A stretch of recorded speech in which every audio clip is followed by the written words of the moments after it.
Welcome to my world, a place where we discuss whatever we want to. Buckle up and enjoy the ride on this thing called life.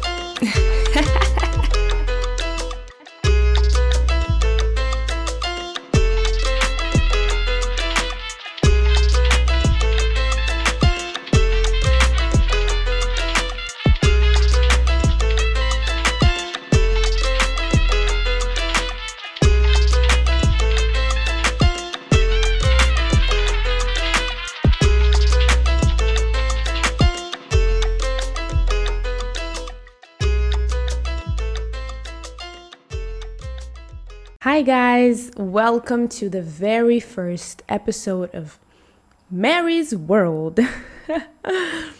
I've been wanting to do this podcast for the longest of time, but I've always felt a bit lazy and unmotivated and was just thinking, what am I going to be talking about in this podcast? And so I decided that because I'm an artist and because I think there's plenty of artists out there, they would appreciate if I would talk about how do I deal with certain insecurities or moments where I feel very discouraged and just unmotivated, and how do I deal with that? Do I go to the spa? Do I do yoga? Do I listen to some interviews? Do I listen to some podcasts? And so I was like, you know what? This is really a good topic to talk about. And yeah, I decided to do a book review. So this will be kind of like a mix between book reviews and my own advice and just how I get through those tough times. And the book that I chose is called Letters to a Young Artist by Anna Deveare Smith. Okay, this is a wonderful book that has helped me tremendously throughout my artist journey. Anna Deveare Smith is just a really cool artist. She's an actress, a performer, and dedicates her life to mentor younger people. So this book was gifted to me, and it was just such a thoughtful gift and such a good gift, really. I chose to start reading this book and to present it here on the podcast because I'm an artist myself, and I know how it feels to just feel kind of isolated. I feel like we artists, whether you're a performer, whether you're a singer, whether you're a musician, whether you are a painter, or whether you are a writer, a dancer, I feel like most of us artists, if not all, have felt isolated in some point where we compare ourselves, or we kind of don't know what the other person is going through, and we feel kind of like, oh, am I an alien? Because I don't really feel very well. And so this is a book I go to when I'm done watching Nipsey Hussle's interviews, rest in peace, and Diddy. People just that inspire me. When I'm done watching those people, I turn to this book because it always has the words that can comfort me.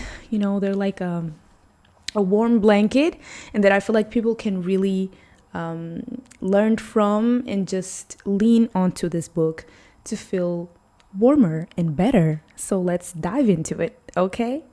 She starts the book talking about self-esteem, which goes hand in hand with confidence.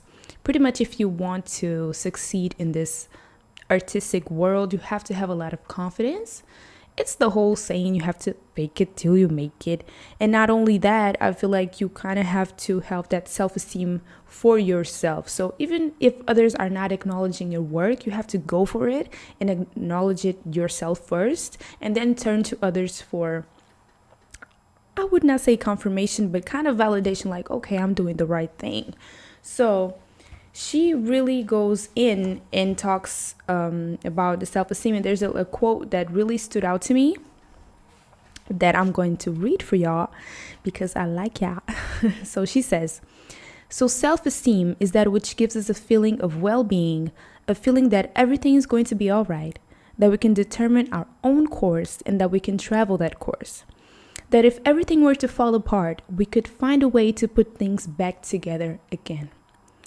This goes back to what I was saying. It's that whole feeling that, my world is falling apart, but I know that at the end of the day, I'm going to make it. all right, and I'm going to go through this phase and it's going to be all right. And another thing that she mentions in the book is how we measure our work value or even our self value based on the amount of work that we're getting, right? So there's months that are better than others, that you might have a specific workload and you might kind of feel overwhelmed at times, but you feel so good. You're accomplishing so much and you're going forward and people are buying your art and you're making money and thriving and doing what you love. But there are other months that, baby, it just does not happen. You know, and it's hard. It's really hard. But I mean, it's what she says. And the art's value, as we have discussed, is like a yo-yo. You can't base your self-esteem on how well your work is selling or on how well it's received. We live in business. We live in commerce. It's the air we breathe. And this is so damn true. Because you can't just base on just one bad day or a phase. Sometimes it can be a phase. Now, I want to move on to discipline. Just something that I have struggled with this for a long time. I've been working on my music for about 5 years now, but only recently I've put my music out, and obviously I am an independent artist, meaning I have no record label and I'm just doing this by myself. Obviously, I have a team of people that believe in me, but ultimately I'm doing it by myself, right?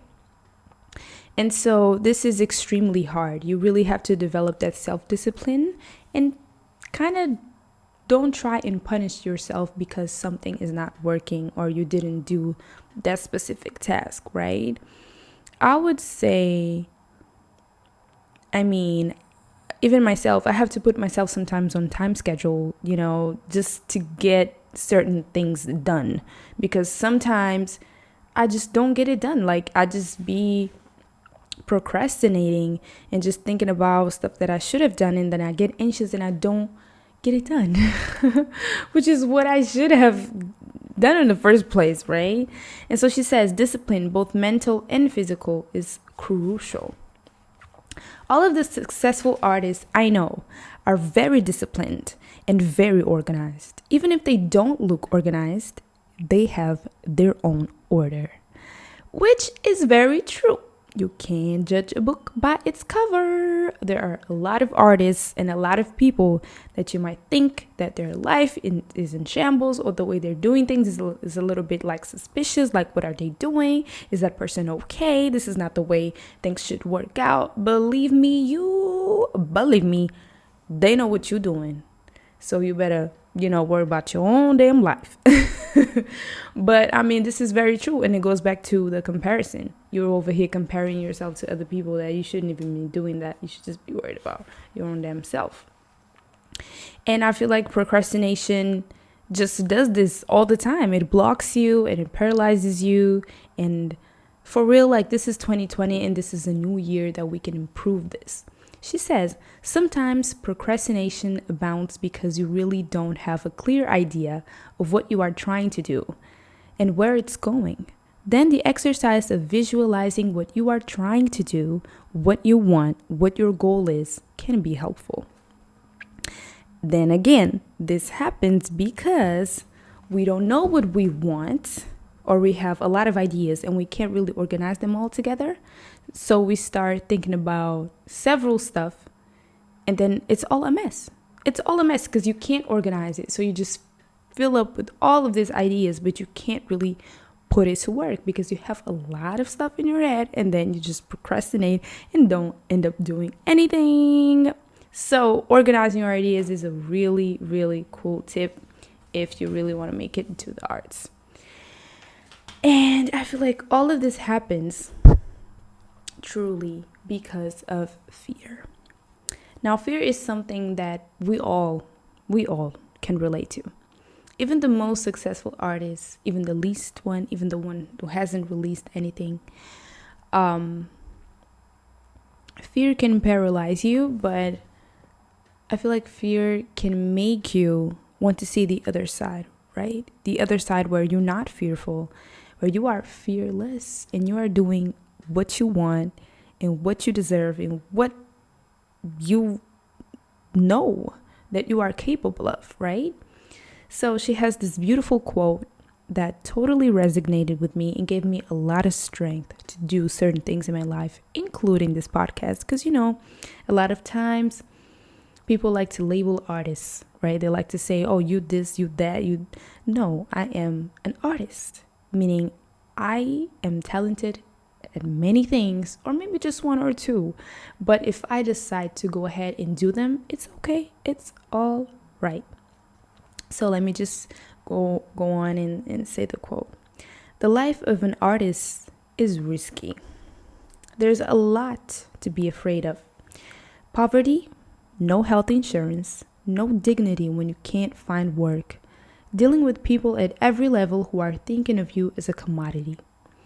Or worse, people ignoring you, people not believing in you, dismissing your work. But the fact is, you have to be stronger than all of that. I'd suggest you spend your time building up your strength rather than worrying about what the life of an artist might bring. You will need extraordinary physical, intellectual, emotional, spiritual strength. Ooh, Chile. I mean, wow. This is so true. For you to pursue your dreams overall, like in general, even if you're not an artist, you're going to need a lot of support. But mostly, you're going to need to support your damn self. And when you believe in yourself, other people will follow you. But you can't really be expecting other people to join the bus, right? To ride the train when you are beginning to ride it, because you have nothing. So how can they believe in you? They're going to believe in your words? No. You kind of have to take action, right? You have to take action and do what's best for you and do it in such a way that people will start to believe in you. Oh, she is taking this seriously. Let me go ahead and pay a little bit of attention. And then as your work grows and, how you have more stuff coming out, people really take you seriously. And I feel like this is so damn true. You can't really be expecting people to understand everything that you are. You can't really be expecting people to understand your art from the get-go. And you have to do it anyway and do it in fear. It's like you can't really expect, then again, to be fearless all of a sudden. That's not really going to happen. And if it does, wow, that's great. But in most cases, you have to do it in fear. Fearful as and you have to do it. Period. So I just want to wrap up the episode talking about the big thing that is all connected to one, fear and procrastination and all of these things, which is failure. Oh, yes, you heard it right. Failure. We are all afraid of failure. Failure is something that haunts us. Failure is something that our family points out the finger to us, our friends, all of these people that may believe in you or may not believe in you, but they are ready to tell you that you have failed. And most importantly, you are ready to tell your damn self that you have failed, which is not really a good thing to do, is it? So let me just go ahead and read this beautiful quote that she cites. I'm gonna clear my throat after this. Don't feel so bad about not winning the competition. I know how much it must hurt, but you learn over time not to take it so hard. Not that I think it ever gets easy, but there are so many competitions in front of you to win and to lose.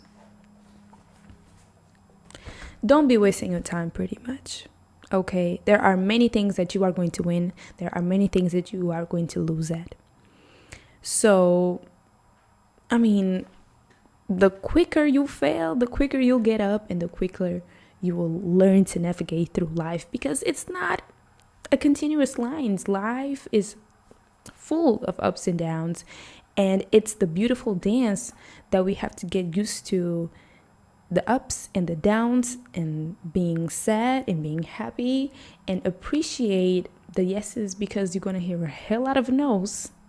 And when that yes come, I mean, it's going to be marvelous, and it's going to make you appreciate those yeses, right? So I feel like this is a great book. She gives great advice. I mean, this is dedicated to all artists. This is what I say.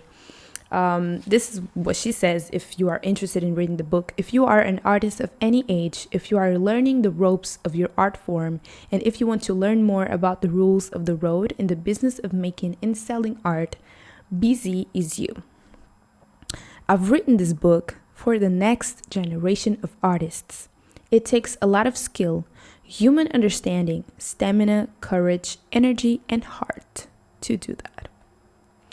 And that's a wrap, my friends. Okay, I hope you guys like this episode, and we'll see each other in the next episode of Mary's World. Bye bye.